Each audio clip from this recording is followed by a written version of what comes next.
Bismillahirrahmanirrahim. Assalamu alaikum to everyone. Kindly all students recite Darud Sharif. After reciting Darud Sharif, recite Rabbi Zidni Ilma with translation. So let us start our lecture. In this lecture, we will discuss the question answer of this unit. Unit 7, Living Things and Their Environment. So let us start. Question number 1, define environment. Write the name of its component. सबसे पहले तो पता होना चाहिए कि environment क्या होता है, यानी कि माहौल किसे कहते हैं और इसके कौन कौन से कंपोनेंट है. कंपोनेंट का मतलब क्या है, इसकी क्या क्या अज्जा हैं या क्या क्या इसमें चीज़ें शामिल होती हैं किसी भी एनवायरनमेंट के अंदर. Living and non living things around us make environment, यानी कि लिविंग और नॉन लिविंग थिंग्स जो हमारे इर्द गिर्द आपको नज़र आती हैं वो क्या बनाती हैं, कि एनवायरनमेंट बनाती हैं. ठीक है, इट हैज़ 2 कंपोनेंट, जिसके 2 कंपोनेंट हैं, 2 अज्जा हैं.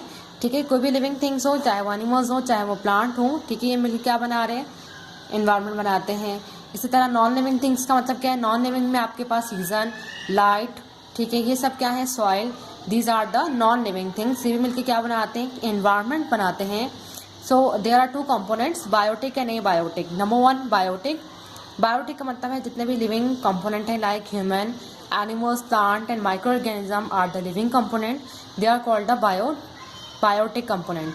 ठीक है, जितने भी इंसान, जानवर, पौधे और माइक्रो ऑर्गेनिज्म का मतलब छोटे जानदार. ठीक है, छोटे जानदार से मुराद जितने बैक्टीरिया हैं, कीड़े मकोड़े, उनकी एग्जाम्पल हैं. ठीक है, ये सब क्या आपके पास बायोटिक फैक्टर्स में आते हैं, बायोटिक कंपोनेंट में आते हैं. नेक्स्ट आता है आपके पास एबायोटिक. एबायोटिक में आपके पास soil, air, light, etc are the non living component, so they are called abiotic.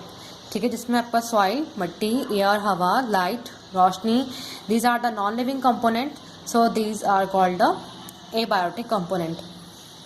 The next question is define habitat and also write habitat of animals. अब habitat क्या होती है, habitat का मतलब क्या होता है, जहाँ जानवर या इंसान या जितने भी पौधे हैं अब जिस जगह पे रहते हैं उसको क्या कहा जाता है, habitat कहा जाता है. और उस जगह को वो अपना लेते हैं, उसको हम क्या कहते हैं, habitat कहते हैं. A special place where a plant or animals live and find food is called habitat. एक स्पेशल जगह किसके लिए, किसी प्लांट के लिए या किसी भी एनिमल्स के लिए जो क्या करते हैं, फाइंड फूड, जो अपनी ग़िज़ा को तलाश करते हैं जहाँ से, उसे हम क्या कहते हैं, हैबिटेट कहते हैं. Forest is the habitat of many animals like lion, foxes and chimpanzee. ठीक है, फॉरेस्ट यानी कि जंगल एक ऐसा हैबिटेट है. हैबिटेट का मतलब क्या होता है, एक होता है हैबिट. हैबिट का मतलब होता है आदत बन जाना, लेकिन हैबिटेट का मतलब क्या है कि जिस जगह पर वो रहते हों, चाहे वो एनिमल्स हों चाहे वो प्लांट हो. ठीक है, अब जैसे यहाँ पे फॉरेस्ट क्या है, forest is the habitat of many animals. Forest जो है तमाम जितने भी जानवर हैं उनके लिए हैबिटेट है, जैसे लॉयन, फॉक्सेस यानी कि शेर, लोमड़ी और चिंपैंजी. चिंपैंजी क्या होते हैं, ये भी एक बंदर की शक्ल की होते हैं. ठीक है, बंदर की शेप की तरह के होते हैं, थोड़े से एडवांस होते हैं ये. उन्हें हम क्या कहते हैं, चिंपैंजी कहते हैं. ये सब कहाँ रहते हैं, जंगल में रहते हैं. जबकि आपको मंकी जो है वो फॉरेस्ट में नज़र नहीं आता, बल्कि बाहर भी आपको डिफरेंट जगहों पर नज़र आएगा. लेकिन चिंपैंजी मंकी की ही किस्म है, थोड़ी एडवांस टाइप होती है, जिसको हम चिंपैंजी कहते हैं. ये आपको कहाँ नज़र आते हैं, सारे जंगल में नज़र आते हैं. ठीक है, जंगल एक इनका हैबिटेट है जहाँ ये रहते हुए अपनी फूड तलाश करते हैं और वहाँ ये खुशी से रहते हैं. अगर इनको हम निकाल कर किसी और जगह ले जाएंगे, ठीक है, तो फिर क्या करते हैं, सर्वाइव नहीं कर सकते. सो जो फॉरेस्ट है वो उनका क्या है, हैबिटेट है, जहाँ ये क्या कर सकते हैं, इजीली अपनी फूड को फाइंड आउट कर सकते हैं. So next question is can polar bear survive in desert, if no why. Polar bear क्या होता है, पोलर बियर डेजर्ट में सर्वाइव नहीं कर सकता. अगर नहीं कर सकता तो क्यों नहीं कर सकता.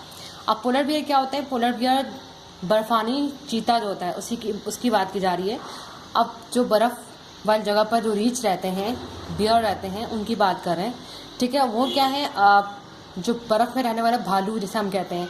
ठीक है, उनकी बात करें कि वो डेजर्ट में नहीं रह सकते.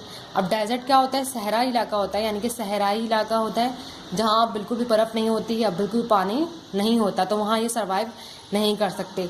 तो क्यों नहीं कर सकते, no, it can not be survive in a desert because a polar bear has a thick layer of fat around the body and can survive only the freezing environment. ठीक है। पोलर बियर जो है वो survive नहीं कर सकते desert के अंदर, क्योंकि इनकी बॉडी कैसी होती है, बहुत ज़्यादा थिक फैट होती है, यानी कि बहुत ज़्यादा इनकी बॉडी चर्बी जिसे हम कहते हैं वो होती है, बहुत ज़्यादा मोटे होते हैं ये, ठीक है, फैटी होते हैं, जिसकी वजह से क्या होते हैं कि सिर्फ और सिर्फ ये फ्रीजिंग एनवायरनमेंट, यहाँ बर्फ़ पड़ती है, वहीं ये क्या कर सकते हैं, सर्वाइव कर सकते हैं। सर्वाइव का मतलब क्या है, ज़िंदा रह सकते हैं, ठीक है। इसको हम यहीं तक रखेंगे, नेक्स्ट क्लास में आगे से यहीं से कंटिन्यू करेंगे। I hope you all have understand this question answer and thank you for watching and अल्लाह हाफिज़।